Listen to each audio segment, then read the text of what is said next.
میں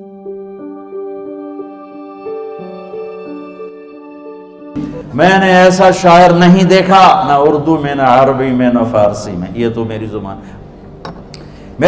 میرے شاعر کا کہنا ہے، ہیچ چیزیں خود بخود چیزیں نشد، ہیچ آہن خنجرے تیغے نشد، ہیچ حلوائی نشد استاذ کا، تا غلام شکر ریزے نشد، مولوی ہرگز نشد مولا روم، تا غلام شمس تبریز نشد۔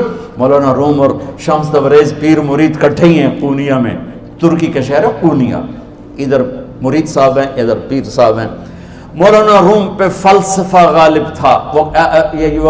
یہ اشعار کیا ہیں؟ علامہ اقبال فرماتے ہیں، کوئی چیز خود بخود چیز نہیں بنتی، پڑا ہوا لوہا صدیاں گزر جائیں یا کروڑوں گزر جائیں سال، وہ اپنے آپ خنجر نہیں بنتا، سیکھے بغیر کوئی سیکھا ہوا نہیں بنتا۔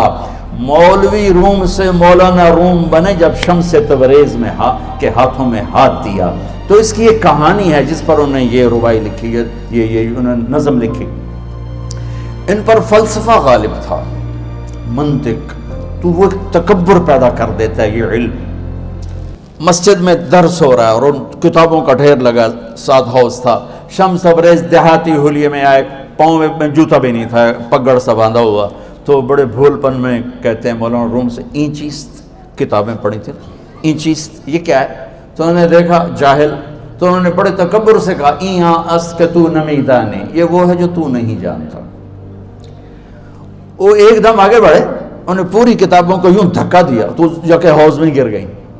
تو مولانا روم نے او تیرا بیڑا ڈوب جاوے او نامرادہ، ایک ہی کی ایک اڑا کوئی ہون کمپیوٹر پہ بچوں میں دوئی باری کر لواں، وہ یہ تو نے کیا کیا؟ میری ساری زندگی کی جہد برباد کر دی۔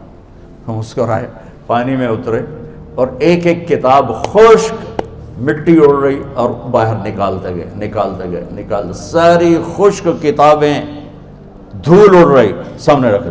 مولانا روم اب سر پکڑ کے بیٹھے، این چیز یہ کیا ہے؟